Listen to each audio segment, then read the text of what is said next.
take care of the family before the tree, before he tries to make us a family.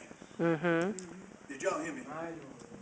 See, a young man ought to know how to take care of a family before he tries to make a family. All right now. Ain't no sense in making no family if you can't take care of one. You stupid. Mm-hmm. Yeah, I said you're stupid to do something like that. That don't make good sense. A father should always give his children a reason to look up to him, even when they're grown.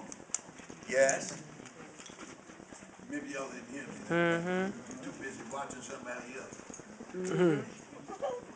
See, the thing is, if I'm grown, and I guess I am by the age I've reached, my kids still look up to me.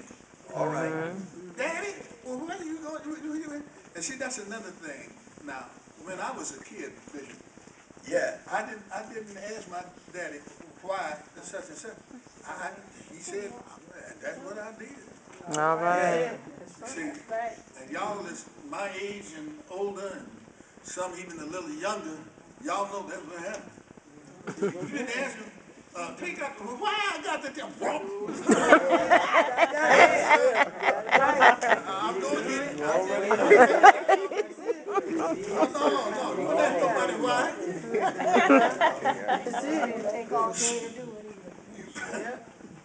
You better get that trash out of here. That's right. Don't be asking questions. See, even in the army, they tell you do it and then ask questions. I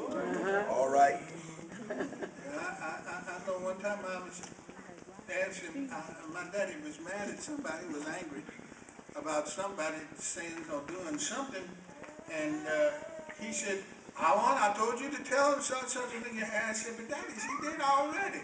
Well, what you talking about? I didn't hear her. Yes, sir. Got one of them knuckle sandwiches, you know? Yeah, didn't have no mustard on it either. But see, you learn after a while. You don't fool with grown folks. You don't try to reason with grown folks. My daddy was sick, diabetes, and it caught him might say just before he died, because his sugar was up to almost 1800. Jesus.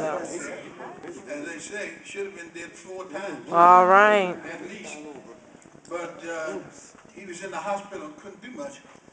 And we'd always trained our children, you know, if something you don't understand, ask me.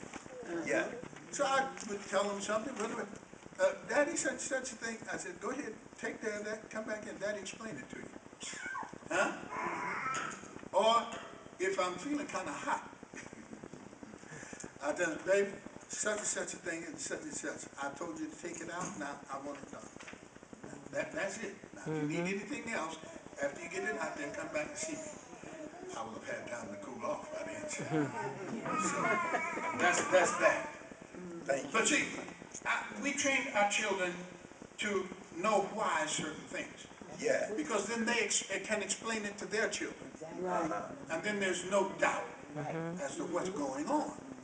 So while my dad was in the hospital, he was saying something about he wanted me to come back to his church at the time. Well, Daddy, I've been, out of town, 130 miles one way, going taking care of a church, trying to get something going at this one place in church, and I came back from that, and when the Lord said that's enough and whatever, and I came back to another church. Well, my dad wasn't up to par, wasn't up to place. So where I was happy, and my oldest daughter, opened up and spoke to him and said, well, Grandpa said, but Daddy's got a church where he's going now, and we're all happy going there, and blah, blah, blah. And my daddy spoke up and said, now see, he asked my wife, told my wife, he said, now see, when Billy and them were growing up, talking about me, don't ever try it. When they were growing up, they didn't talk back. I said, Dad, she's not talking back. She's just asserting herself to let you know we are happy where we are going. I said, now, I don't mind. I'll come over to the church sometime. But I said, my membership is at this place right now. And that's that, you know. So after my dad got better, we were riding in the car. Riding in the car one time. And he asked me, now, when Marquita is saying what she did, you said she was exerting herself, exerting. I said, well, what I meant was she was trying to explain to you why we were where we were and going to church where we were. He said, what's he talking about? Asserting. No, wait, man. You mean I got to explain this to you? You know? So anyway, I explained it to him, let him know what was going on. And he understood that. He understood that. While he was in the hospital, I told him, he told me, no, I asked him, I said, Dad, I said, sometime when I'm at home, I was on the field at the time. I was on the field, preaching all around, all over the country, across the big ponds and all of that stuff. And when I was at home, I would come, and while he was down, he never asked me to teach his Bible classes or anything. Or I could teach the mid Sunday school class, but not the Bible classes. You know, I don't know anybody to teach your Bible, to teach my Bible classes but him. So I said, tell you what, Dad, you know, most all I know, I got it from you. Now, you don't trust me with what you teach? And he said, well, when you get older, you know. So while he was sick, he was at home, though, out of the hospital.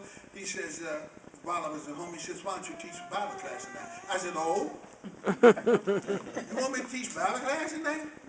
He said, yeah. I said, you never had me teach Bible class before. You know, well, you're older now. I said, wait, wisdom doesn't always come with age. That's the truth. That is the truth. See, people sometimes get things mixed up. And I gotta quit. I gotta quit this because I gotta get on with my message. See, people get things mixed up. Just because you're older don't make you no wise. Say it right. That's the old truth. Say it. See, That's right. I've seen somebody, old men that didn't deserve to be called wise. Yeah.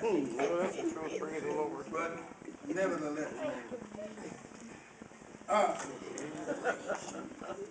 boys should learn how to do chores at home.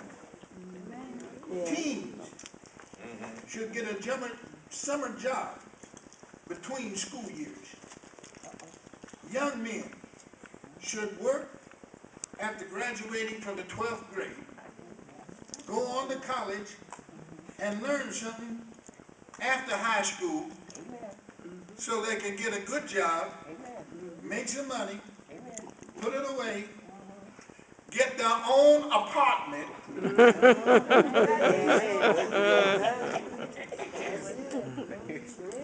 before you try to go get you a wife and start a family. All right. I hope I'm talking some kind of Yes. sense, y'all, man.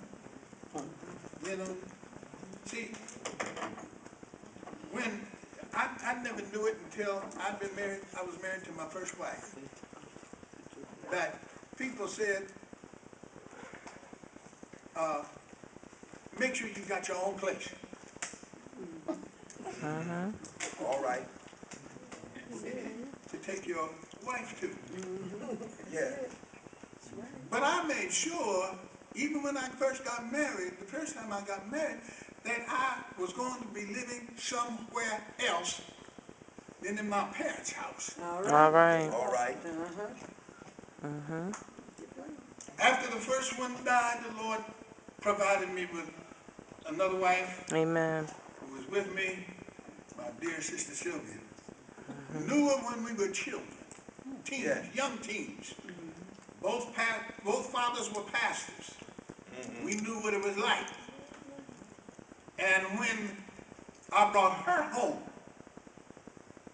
a little over 7.5 years ago, Yeah. I had a new place because somebody said, don't take your new wife where your old wife lived. All right.